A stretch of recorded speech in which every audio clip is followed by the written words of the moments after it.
na nguvu ya jina lako, ili kila tukutanikapo kwa jina lako pasiwepo na mtu anaweza kasimama mbele yako katika jambo lolote uliloliamuru kutokea maishani mwetu. Asante, maana wewe upinzani ulishauondoa na hivyo vita ulivyomaliza, ukatutia mafuta ya shangwe na furaha katika maisha ya rohoni na mwilini, katika jina la Yesu. Asante kwa jioni ya leo, baraka zako ziendelee kutumika pamoja nasi ndani ya neno tunapolisikia. Amen. Tumpe Yesu makofi mazuri. Bwana Yesu asifiwe. Ikiwa ni mapenzi ya Mungu na kila mmoja apate kupokea baraka za siku ya leo,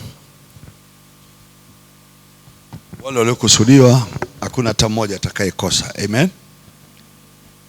Na kwa sababu wale waliokusudiwa Mungu amewaruhusu wasikie neno hili, basi natamani na wewe pia ukilisikia litengeneze njia ya maishani mwako. Bwana Yesu asifiwe. Okay, nizungumzie neno linalosema nitakufanya and I'll make you the fishers of men. Nitakufanya kuwa mvuvi wa watu. Bwana Yesu asifiwe. Haleluya. Okay, kila Mkristo ndani ya maisha yake baada ya kumwamini Yesu ametengenezwa kuwa chombo cha Mungu. Kila Mkristo aliyemwamini Yesu kama Bwana na Mwokozi wa maisha yake ametengenezwa na kuandaliwa kuwa chombo cha kutumika katika ufalme wa Mungu. Unanisikiliza? Bwana asifiwe.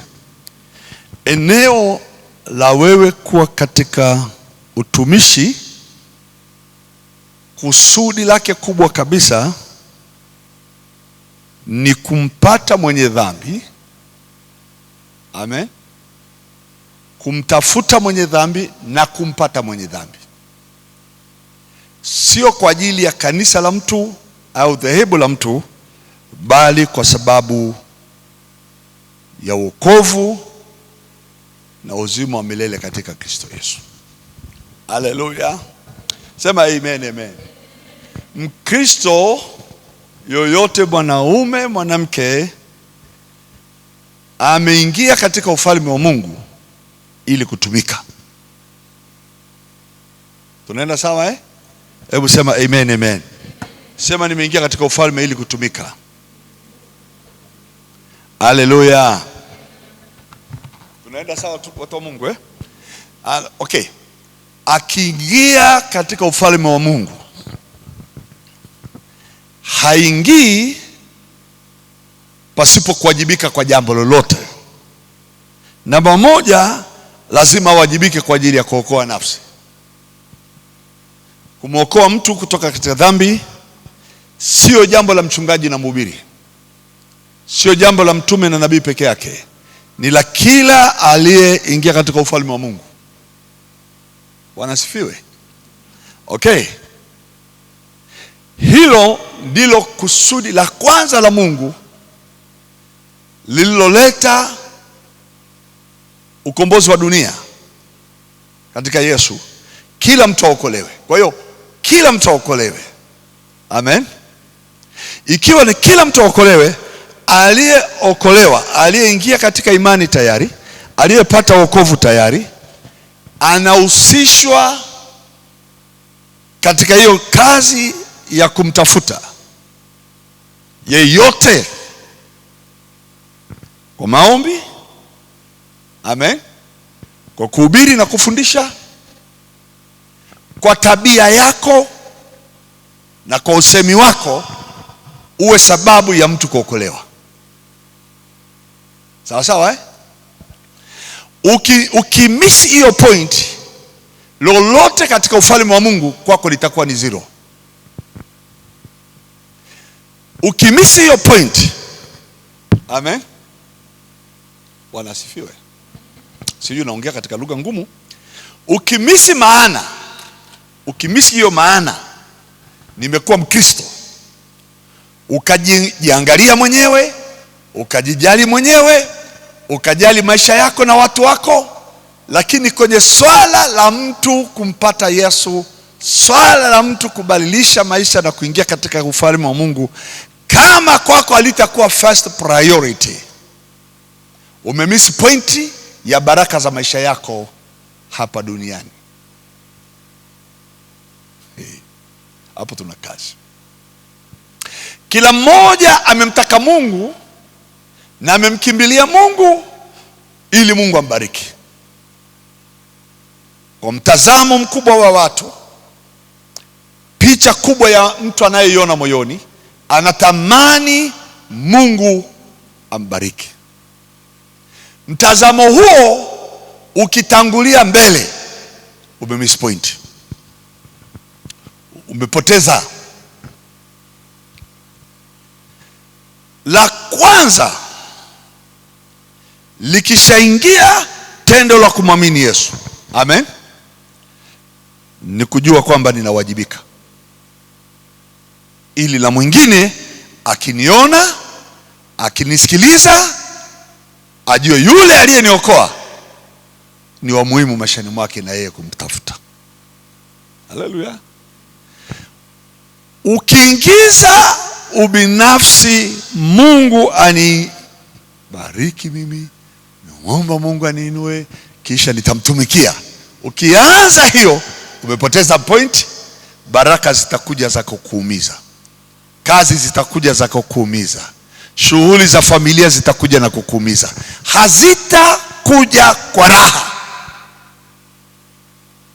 Ikija kwenye shughuli za kazi, lazima utaumia tu, kwa sababu umemiss namba moja ya kwanza ya kukufanyia, na kule unapofanya wewe Mungu afanye. Amen, haleluya. Sijui kama hili somo mtalipenda, na najua hamtarudi kesho, najua, kwa sababu tatizo la Mkristo na la mwanadamu binafsi. Amri ya kwanza ya Mungu, mpende Bwana Mungu wako. Amen, haleluya. Amri ya pili, usiwe na miungu mingine. Tunaenda sawa sawa, Ukishaanza anasema if you follow me, kama utanifuata nitakufanya mvuvi wa watu. Sasa ni bora Mungu akutumie. Amen, Bwana Yesu asifiwe. Ili wewe ukiwa na mahitaji, Mungu ajue ni kwa sababu alikuwa ananitumikia.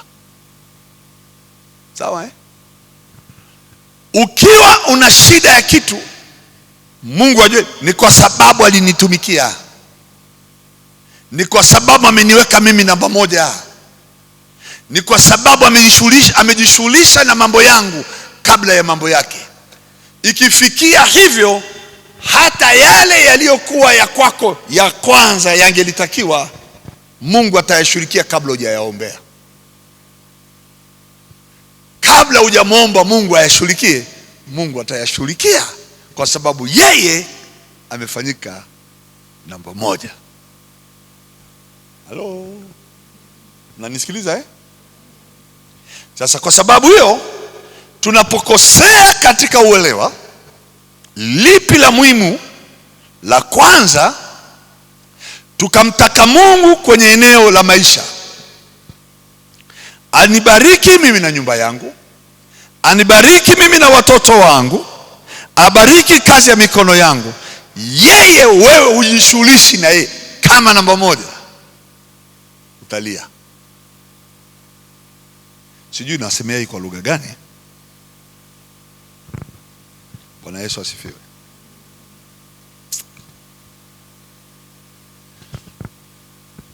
Mungu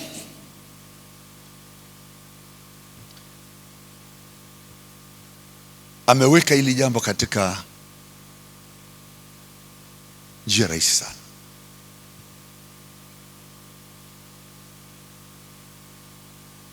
Unapoanza na yeye kama namba moja,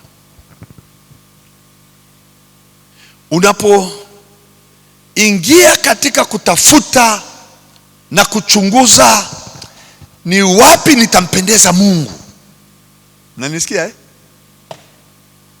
ni wapi Mungu atanifurahia, ni wapi Mungu akiniona atanifurahia, ni wapi unaposhindwa, ni wapi unapofeli, ni wapi ambapo hauna furaha, ni wapi ambapo moyo wako umeshindwa umeinama. Hapo ndipo Mungu anakuambia. Na nisikiza kwa Mungu. Naona kama mnaitikia sawa sawa. Bwana Yesu asifiwe. Amen. Matendo ya Mitume sura ya 22.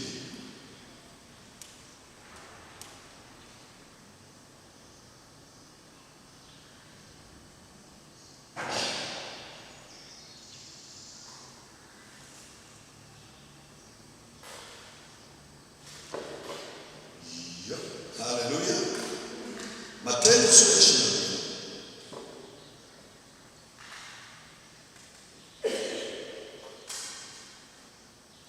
Mstari wa 14 na 15. Biblia inasema hivi. Akasema Mungu wa baba zetu amekuchagua wewe upate kujua mapenzi yake. Sema amen. Amekuchagua wewe upate kujua mapenzi yake. Chukua hiyo point. Sema amen. Haleluya. Amekuchagua wewe kujua mapenzi yake na kumuona yule mwenye haki na kuisikia sauti itokayo katika kinywa chake. Kwa maana utakuwa shahidi wake kwa watu wote. Sema amen. Kwa maana utakuwa shahidi wake. Bwana Yesu asifiwe. Amen. Kwa mambo hayo unayaona na kuyasikia, sasa basi unakawia nini? Simama, ubatizwe, ukaosha dhambi zako, ukiliitia jina lake. Hapa sasa alikuwa yuko katikati ya mawazo, anawazawaza, ni mimi naitwa na Mungu kufanya kazi. Anaambiwa simama sasa. Haleluya. Kuna watu wanakosea umtaka Mungu kwa mambo yao. Hawajawahi kumtaka Mungu kwa mambo yao. Na mimi nimesema kwenye formula hiyo utachelewa. Utapoteza muda wa zile shughuli zako zisizokuwa na uhai, hazitapata uhai. Lakini the moment unaanza na Mungu, unajua liwalo na liwe nitajitosa. Kwa maneno yangu yote 100, maneno zaidi ya 50% yatakuwa yakimsema Mungu. Amen. Amen. Kwa kuzungumza na kwa kufanya nitaonyesha bidii ya kumtumikia Mungu ili nipate mtu mmoja. Nasema kuwa shahidi wangu kwa watu wote. Amen. Jamani, uso wito wa kitume, uso wito wa kichungaji, uso wito wa mtu ambaye ameitwa kwa mafuta au mhubiri mkubwa. Huu ni wajibikaji. Mwambie Farao awape ruhusa watu wangu waende jangwani wakanitumikie. Hilo tu. Mungu alikuwa amejua nani kubwa, nani mdogo, mtakaotumikia. Na huo ndio ulikuwa ujumbe mkubwa wa Israeli katika jamii. Let my people go. Waachie watu wangu wakanitumikie. Hiyo ndio ilikuwa wito wa kwanza wa Mungu. Bwana asifiwe sana. Amen. Sema amen. Amen. Kwa hiyo Mungu anakuchagua wewe. The God of our fathers chosen you that you might know his will, ili uyajue na uyafahamu. Haleluya. Sema basi amen. Amen. Tunaenda sasa. Jamani, kujua mapenzi ya Mungu, sema amen. Amen. Kabisa nataka nijue mapenzi ya Mungu. Nataka nijue mapenzi ya Mungu. Sio kama ile kitu nzuri. Okay. Kitendo cha kwanza Yesu alikuja katika baada ya kutoka mlimani. Bwana Yesu asifiwe. Alipojitangaza Roho Bwana juu yao, alianza kutembea kazi. Amen. Amen. Alianza kutafuta watu. Hakuwaangalia kwa sura. Amen. Hakuangalia kwa sifa za kibinadamu. Aliwachagua wengine walikuwa wamelema kabisa, watu wa kawaida kabisa, wasiokuwa na sifa zozote za kuweza kupewa heshima, hata kaingia katika utumishi. Kwa hiyo Mungu hakuangalia hivi. Nani anayekuangalia wewe bora unaandika CV zako unazipeleka kuomba kazi? Mungu angalia. Amen. Mungu ajui chuo ulichosoma ndio akakae na wewe akupe kazi. Mungu haangaiki na huo uende wazimu wa vyo vyetu. Mungu mwenyewe akikuita haangalii sura yako. Amen. Akikuita hakuangalii umeshakuwa na experience ya miaka mingapi. Yeye mwenyewe atakufundisha. Amen. Yeye mwenyewe atakuwezesha. Sema amen, amen. Yeye mwenyewe atakupongeza ukifanya vizuri na sio mwanadamu. Amen. Sawa sawa. Sasa vile utakavyoonyesha bidii kwa ajili ya kusikiliza, vile utakavyoonyesha bidii kwa ajili ya kujua mapenzi yake, ndivyo yeye atakavyojifunua na kujidhihirisha kuliko unavyofikiria kwenye eneo lolote la maisha. Namba moja, twende. Amen. Sema amen, amen.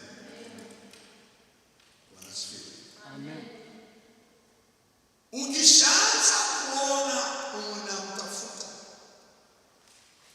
utagundua umepata atakapokuwa amejibu maombi fulani ya maisha yako bado hajaona. Amen. Haleluya. Amen. Mwenzie wewe? Amen. Okay. Sijamuomba Mungu anipe pesa. Sijamuomba Mungu anipe nyumba. Sijamuomba Mungu anipe gari. Sijamuomba Mungu aniponye. Sijamuomba Mungu anipe kibali kwa watu. Lakini nimeomba niatende mapenzi yake. Nimetafuta kwa uso wake. Nimetafuta kujua makusudi yake. Nimeweka shauku moyoni mwangu. Natamani nipendeze. Natamani nifanye kitu kwa ajili ya Mungu. Wakati ukionyesha hiyo moto, huo moto spidi hiyo, utakuta jambo lisilokuwa ambalo umeliweka la kwanza, Mungu anamshughulikia. Ndio hapo anasema hivi, nimepata. Amina. Haleluya. Amen. Utakapoona umemaliza kipindi ambacho ilikuwa sio kawaida wewe kumaliza bila matatizo, utajikuta umemaliza hicho kipindi na matatizo. Amen.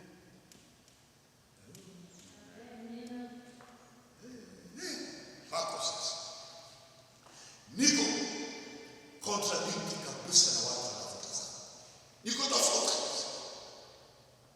Ninaangalia sana kwenye jicho la siri la ndani ambalo si kila mtu anaona, hata wahubiri wengine wanaweza kusema.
amesemea pale kwenye Mathayo sura ya 6,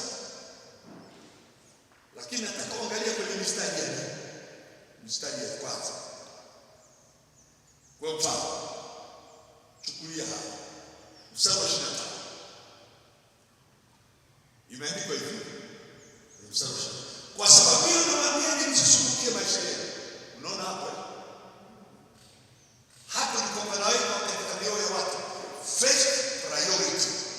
Watu wote wamemkimbilia Mungu, wanamtaka Mungu awape mali, awape fedha, awape biashara, awape kazi, awape ndoa, awape watoto. Vile kimbilio vinatafutwa hivyo mpaka uweze amini. Watu wanamtafuta hivyo Mungu wao, which is good, ambayo ni sawa.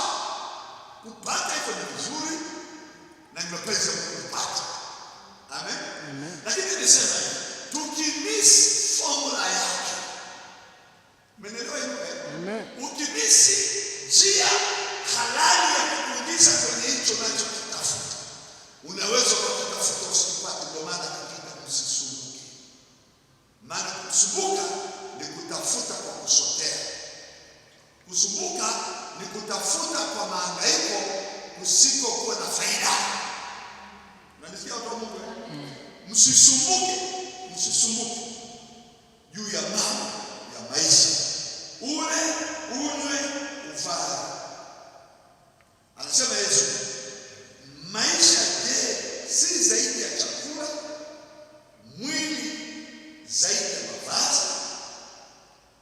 Waangalieni ndege wa angani, ya kwamba hawapandi wala hawavuni wala hawakusanyi ghalani, na Baba yenu wa mbinguni huwalisha.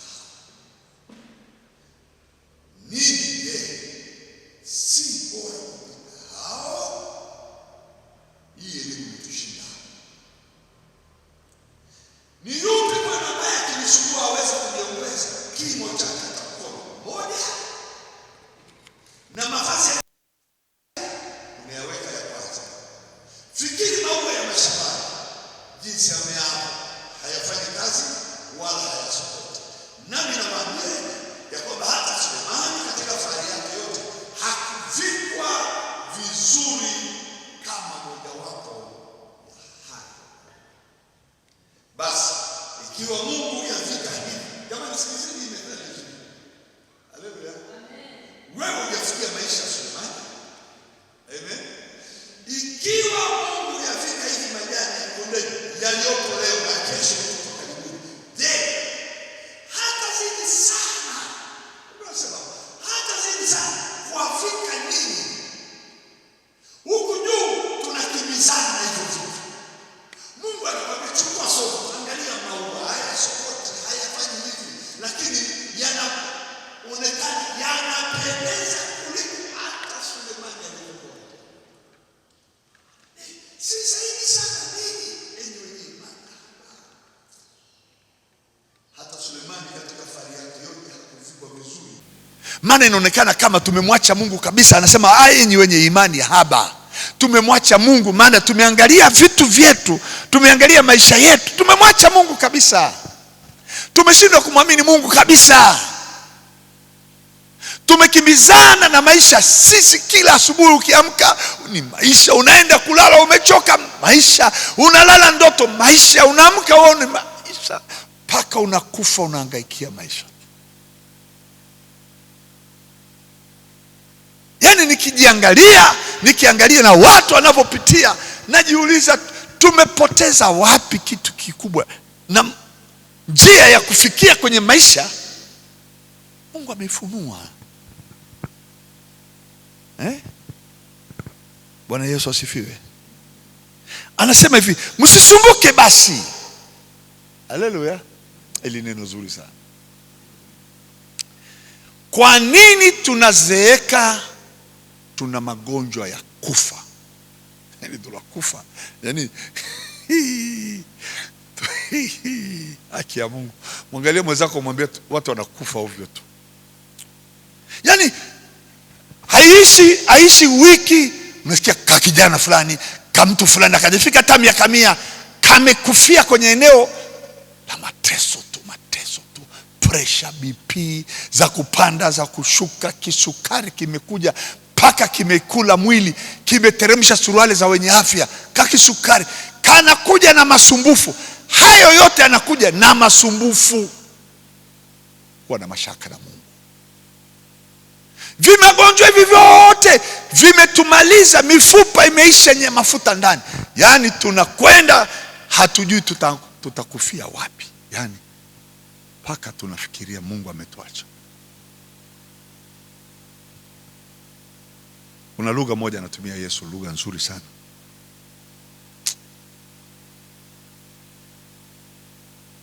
Msisumbuke. Tena msiseme. Anazungumza mstari wa 31. Msisumbuke basi mkisema. Kwa hiyo msiseme tule nini, tunywe nini, au tufanye nini. Kwa maana hayo yote anasema mataifa uyatafuta, maana yake uyafanya ya kwanza kabla ya Mungu. Tunaenda sawa? Hajakwambia usifanye kazi, hajakwambia usiende shambani, hajakwambia usiangalie watoto. No, cha kwanza ametumia mstari wa 33. Cha kwanza, haleluya, vaa hiyo roho ya mstari wa 33. Taka kwanza ufalme wa Mungu. Sema amen, amen. Ufalme wa Mungu ni nini? Ni mfalme, unanisikia Ni mfalme na enzi yake. Ndio maana utakeni kwanza ufalme wa Mungu. Ni kusema ufalme wake ni hii lugha ya Kiswahili haiongei vizuri. Ukisema the kingdom of God, unazungumza habari ya mfalme.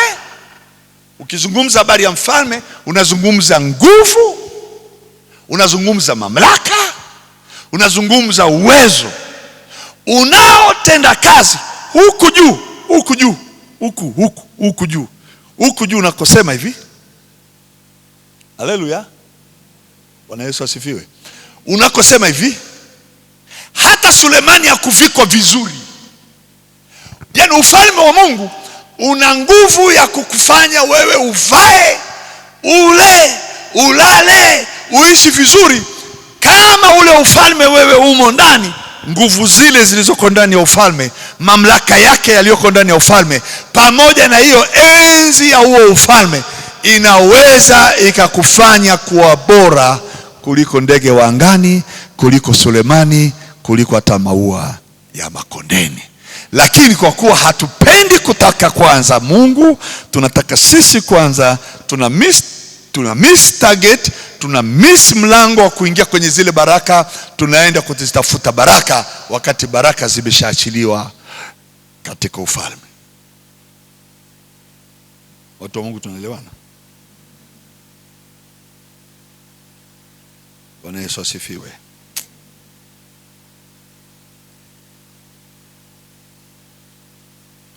Sulemani yeye ni mmoja katika watu aliyesadikika amewahi kuwa tajiri sana katika ufalme wote wa Israeli.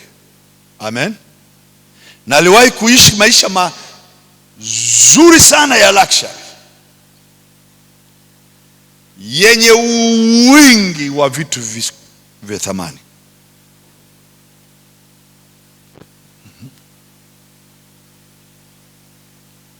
Soma andiko moja juu ya Sulemani. Wafalme wa kwanza sura ya 10.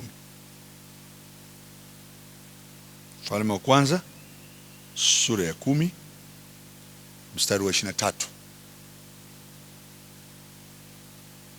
Bwana asifiwe. Bwana Mungu, amen. Haleluya. Hey. Mimi nimeshagundua siri bwana. Hii siri nimeigundua.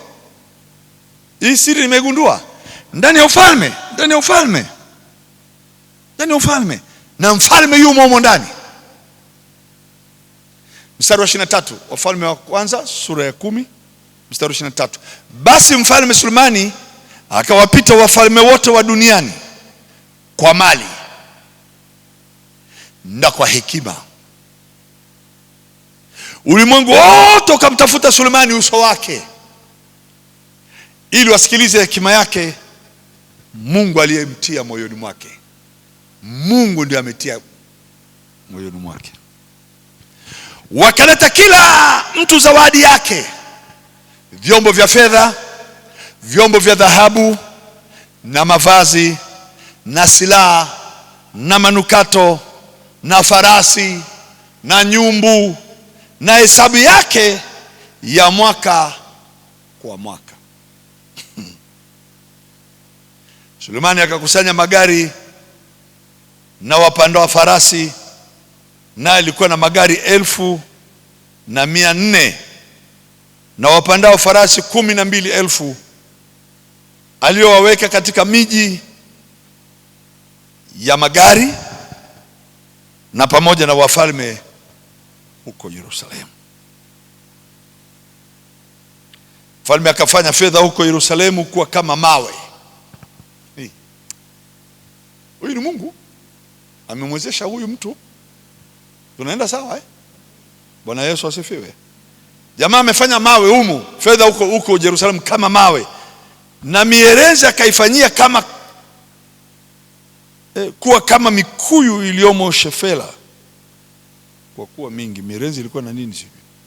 Nao farasi aliokuwa nao Sulemani wakaletwa kutoka Misri, wakapewa wafanya biashara wake mfalme kuwa makundi, kila kundi na thamani yake. Tena magari huja kutoka katika nchi ya Misri kwa shekeli 600 za fedha na farasi. Yani Sulemani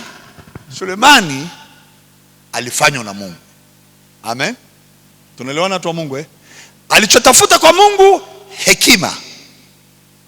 Alafu Mungu alipompa hekima, vitu vikaanza kumtafuta Sulemani. Sio Sulemani akitafuta vitu. Tunaenda sawa Haleluya. Yani uungu uliokuja ndani ya Sulemani kwa njia ya ile elimu ya fahamu zake kumtaka Mungu. Haleluya. Bwana Yesu asifiwe. Alifikia mali mpaka fedha inaitwa, alizifanya fedha kama mawe katika Yerusalemu. Hii haijatokea. Sasa Yesu anatugeuzia huku kipande, asema basi hata maua ya makondeni yalivyovikwa na Mungu Sulemani hakufikia. Alafu sisi ambao tumejiliwa na ufalme wa Mungu, sisi tunaweka ufalme wa Mungu mbali, tunakimbizana na chips mayai, nitazipata wapi? Tunahangaikia vitu vidogo kutaka kitu kikubwa, ili vitu vizuri na vikubwa zaidi vikutafute wewe. Sasa vitu havikutafuti wewe, unavitafuta. Misri inahangaishwa kutafuta kupeleka kwa Sulemani. Kila mfalme wa dunia anahangaika kutafuta apeleke kwa Sulemani. Sulemani hajafungua mdomo, nileteni. Sulemani hajakemea kwa jina la Yesu, nileteni.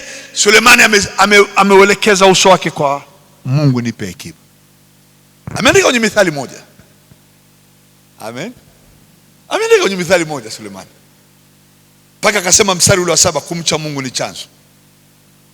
Lakini alianza hapo kutafuta hekima na adabu na busara na kuyajua mambo ya siri na vitendawili na mithali na maneno ya mafumbo na maneno ya hekima.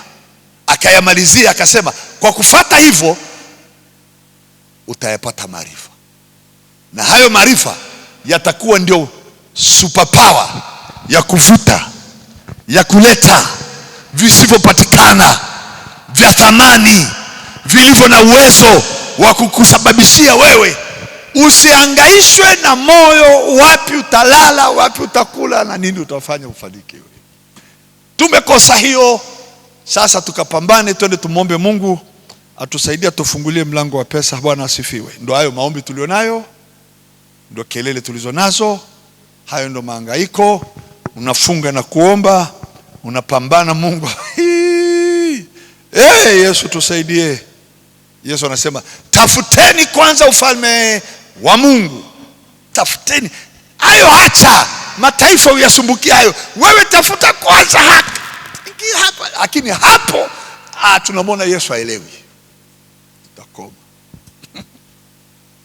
Hakuna rangi tutaacha kuona, mpaka tutasingizia tumelogwa.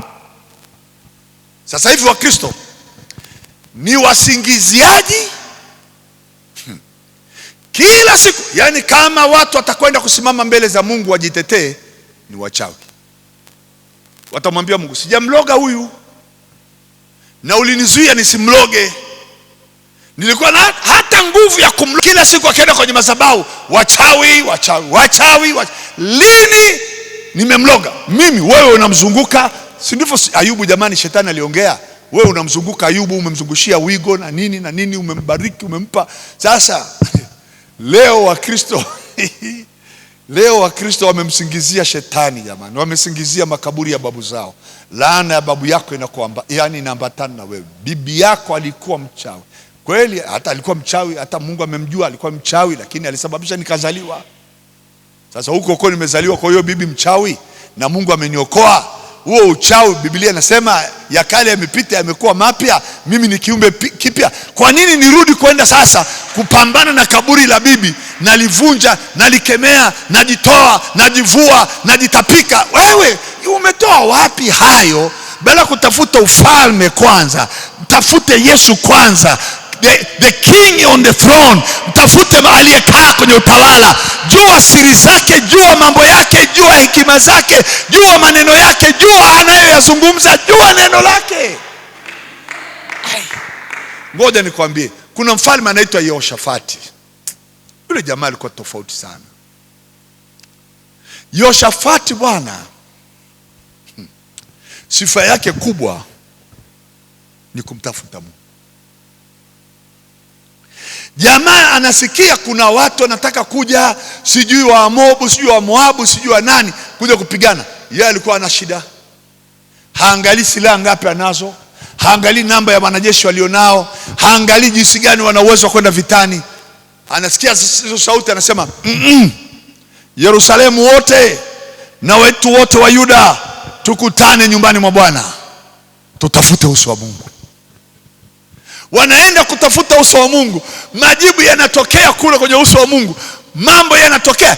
Yehoshafati jeshi lake alijawahi kupigana hata mmoja, akafa mtu hata mmoja. Mshaonaga vita vinapigwa na nyimbo za pambio? Wapi? Mungu anasema mwambie Yehoshafati mfalme asiogope, aandae waimbaji wateremke kwenye bonde la Tekoa, waanze kuimba tu, waimbe tu. Jamaa wanaimba. Mungu anashuka kwenye bonde, anaingiza akili nyingine ndani ya askari wa Moabu na wa Seiri na wa Amoni. Wanapigana wao kwa wao, wanauana wao kwa wao. Jamaa huko hawana habari, wanaimba mpaka wanafika kwenye eneo la vita. Hawaoni kingine, ni maiti zimesambaa, ni watu wamejiua, watu wameuana wao kwa wao. Alafu nyara zimeachwa hapo, mali zimeachwa, dhahabu zimeachwa, vitu vimeachwa vya thamani. Biblia inasema wakateka nyara siku ya kwanza, siku ya pili, siku ya tatu. Watu wanavuna tu. Leo walokole hatuvuni, bali tunalia. Tumepigwa, usiku umelogwa, umenyongwa kitandani. Na tutanyongwa, tutanyongeka. Maana akili zetu hazimtaki Mungu, zimekimbilia katika masarakasi. Yani tuna sarakasi kwenye vichwa. Sarakasi ziko kichwani. Yani akili za Kikristo zimebadilika jamani. Mungu atusaidie. Lakini namshukuru Mungu atupae siri hii kuzijua. Sema amen, amen. Hebu sema asante Yesu. Sema asante Yesu. Yani Mungu anakupa kuzijua siri ambazo wengine wazijui. Yani Mungu anakupa kujua mambo alafu wengine wazijui. Mimi hapa nimemwona Mungu tayari. Sema amen, amen. Watu wa Mungu siku zote watakuwa tofauti na watu wengine. Watakuwa watu walio katika hali ya kuwa na utukufu mkubwa ikiwa watampata Mungu na siri zake. Wataupata ufalme wake na siri zake. Watayafahamu mambo yasiyofahamika, watayajua mambo ya rohoni, na mambo ya mwilini kwao yatakuwa ni mepesi na rahisi, wala hayatapatikana kwa majaribu. Sema amen, amen. Haleluya. Ninaingia katika kipindi kingine cha maisha katika ulimwengu wa mwili na wa rohoni. Haleluya. Sema amen, amen. Hebu sema sina mashaka. Ufalme wa Mungu uko ndani yangu na haki yake, na haya yote nimeongezewa. Anasema katika mstari wa 33, seek first the kingdom of God and his righteousness, and all these things shall be added to you. Katika ile neno all these things, haya yote. Bwana Yesu asifiwe. Mimi natamani hayo maandiko yanayosema haya yote. Haleluya. Hebu angalia mstari unavyozungumza. Twende pale kwenye Mathayo ili tuende tumalize, muda umeshakimbia. Mstari wa 33 na 34, utafuteni kwanza ufalme wake na haki yake, na haya yote mtazidishiwa. Bwana asifiwe sana. Tafuta kwanza, amen, na katika kuupata ufalme taka na haki. Hebu sema haki.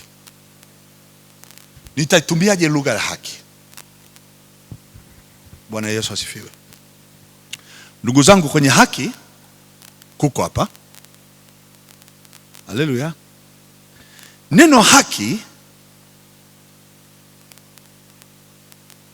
tusilichukulie kama ni halali yangu. Unanisikia? Hii ni halali yangu. Unaenda mahakamani unadai haki yako. Tunaelewana? Ni kweli ulizulumiwa, unataka haki yako, umepewa haki yako au umenyang'anywa haki yako. Kwa hiyo kule mahakamani watu wanadai haki zao. Si ni sawa? Mtu anasema amenyang'anywa shamba na baadaye ameenda mahakamani amepewa haki yake. Si sawa? Lile ni shamba la kwake, ni kwa sababu amelisotea. Sasa kwenye ufalme wa Mungu haki yake wewe hujawahi kusotea. Mnanisikia watu wa Mungu? Haki ile iliyoko ndani ya ufalme wa Mungu wewe hujawahi kuinunua. Wewe hujawahi kupewa na mtu akakwambia hii ni ya kwako, kwa sababu alinunua akaandika jina lako, kwa sababu ni baba yako au ni mama yako. Hii ni haki ya Mungu. Tunaelewana watu wa Mungu? Ipatikanayo katika Kristo peke yake. Anasema katika huo ufalme, sio kumaanisha kwamba nimekuwa Mkristo lakini ndani ya Kristo sizijui kazi alizozifanya Yesu. Ni lazima nizijue kazi alizozifanya Yesu kwa ajili yangu. Ile kazi ya msalaba, ile kazi, okay, nikirudia kazi ya msalaba itakuwa nimemalizia sana. Itakuwa sianza vizuri. Iko hivi. Ikiwa katika eneo la yeye alipoingia duniani akawa mwanadamu, akavaa shati kama mimi, akatembea kwa miguu kama wewe, akaenda mahali kwenye nyumba akalala, au akaenda mlimani akalala, mizunguko ya miaka 33, mizunguko ya kuishi katika tumbo la mama yake, kaenda mpaka msalabani. Mizunguko hiyo yote nenda kaisome. Unanisikia nyote watu wa Mungu? Hakuenda Kapernaumu kwa sababu anaenda Kapernaumu. Ziko sababu Kapernaumu kuna nini. Hakuenda katika nchi ya nani hawa? Wagersenareti, sijui Gersenareti,